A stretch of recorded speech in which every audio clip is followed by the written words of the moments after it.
Hi class, in this video I want to comment on the appeal to authority argument. I want to start by distinguishing two kinds of arguments. Arguments always fall into one of two camps. They can be deductive arguments. This is where the premises are meant to infer a necessarily true conclusion. So when there's a good deductive argument, accepting the premises means necessarily accepting the conclusion. The conclusion cannot be wrong when the premises are all true, if the argument has a good form to it. That's a deductive argument. And another kind of argument is an inductive argument. This is an argument that is not reaching for certainty. It is saying that the premises support a probably true conclusion. So when the inductive argument is a good argument, when you accept all the premises given, you would think that the conclusion is probably true. All right. And I bring this up because typical appeal to authority arguments are inductive. And that means that we're dealing with probabilities. And the reason that appeal to authority arguments are inductive is because authority figures historically have been wrong at times. And so, but an appeal to authority argument has us, it makes the case that based on someone's authority, we should accept a certain conclusion. Well, if authorities have historically been wrong at times, but are more often right about what they speak about, then that conclusion is not certainly true, but is probably true. So in a appeal to authority argument, we are therefore asked by the arguer to accept a conclusion as probably true on the basis of the authority cited. And so that is an important thing to recognize. Appeal to authority arguments don't try to give us certainty, but they can be good arguments. And an argument would be good if the authority cited really does provide support for the idea that the conclusion is probably true. And if the conclusion is probably true, it would be reasonable for us to accept it, but with always a little bit of skepticism, a little bit of doubt, an acknowledgement that there is not certainty achieved in the argument. So good appeal to authority arguments are ones where the conclusion is likely to be true because the authority has excellent credentials and credentials that are relevant to the subject. Okay, they have sufficient experience in what they're talking about. So, getting a good education is one thing, and you can speak with some authority on a matter when you're well educated, but experience is equally important. And having excellent experience can make one an authority in a certain field. The authority must have a good track record of being right. If they have a long-standing track record of getting things wrong, then we wouldn't trust that they're likely right about the matter that they are being cited for. And then we want to make sure that our authorities are dispassionate about their subject. There can't be any conflicts of interest. So we want to be extra skeptical of an appeal to authority argument when that authority is, let's say, has a financial stake involved. It's important for their career that you accept some particular conclusion.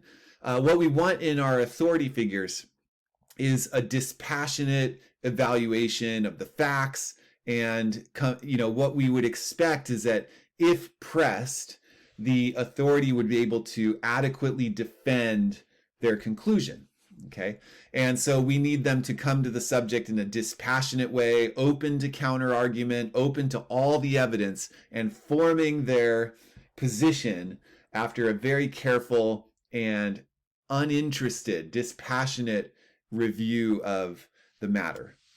And we need to make sure that the authority has expertise in the subject that they are speaking of.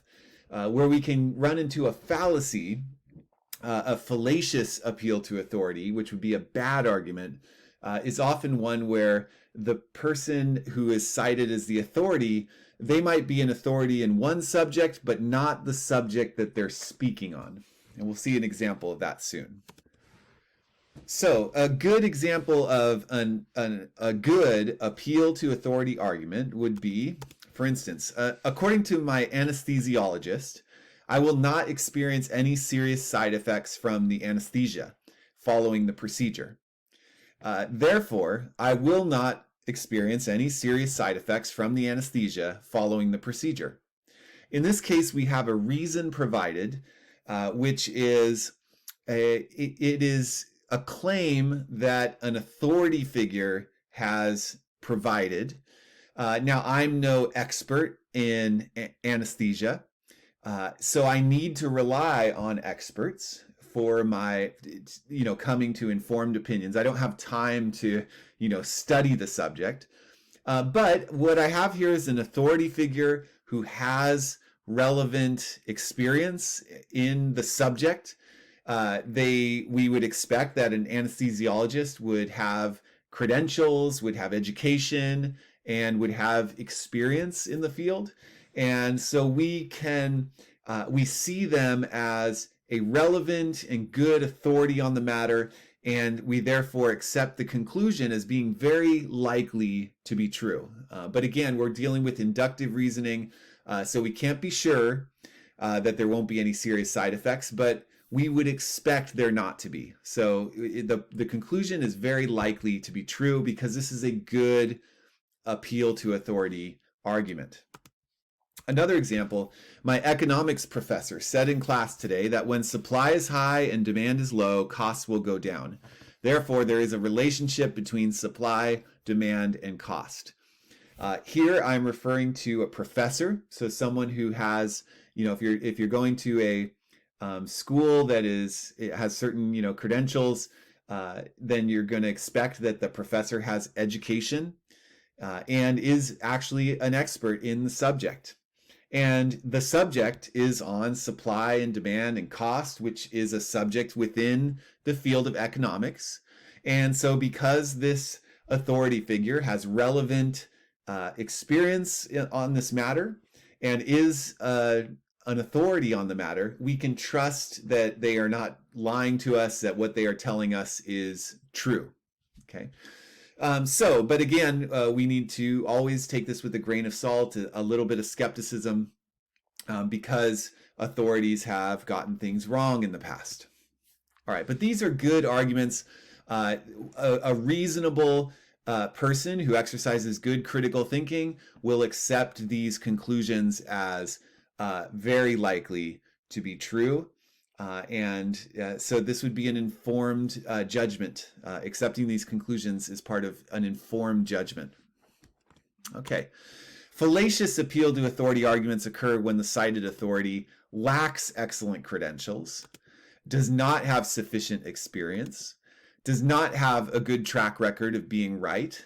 They're more often than not wrong. We wouldn't want to trust their word. Is not dispassionate about the subject, so they have some vested interest in having you accept one conclusion versus another. We can't trust that they evaluated all the evidence in a fair and unbiased way, and so we wouldn't want to trust their conclusion. It doesn't mean that their conclusion is wrong. Someone with an investment in arriving at some conclusion might still hold the right position, but we wouldn't want to trust their authority alone. We would want to go to other sources, evaluate the evidence for ourselves, confirm that what the authority figure is saying is right. We wouldn't want to just trust the conclusion on the basis of their authority if they are not dispassionate on the subject. And they might not be speaking on a subject that they have expertise in. Okay, so another couple bad examples of fallacious bad appeal to authority arguments include, my physics professor said in class today that when supply is high and demand is low, cost will go down. Therefore, there is a relationship between supply, demand, and cost. Well, this conclusion is true, but and there's good reason to accept it, but this does not provide a good reason for accepting it, because the authority cited is a specialist in physics, and this is a matter of economics, not physics. So the things we'd want to follow up: is this physics professor also an economics, expert? It's possible that someone has expertise in multiple fields, but we would want to follow up on that before we trust their word. And otherwise, we don't want to discount what they're saying or draw the conclusion that their conclusion is false. But we would want to confirm it with evidence that has nothing to do with them as an authority figure. Okay, so this is an example of an unqualified authority speaking on a matter.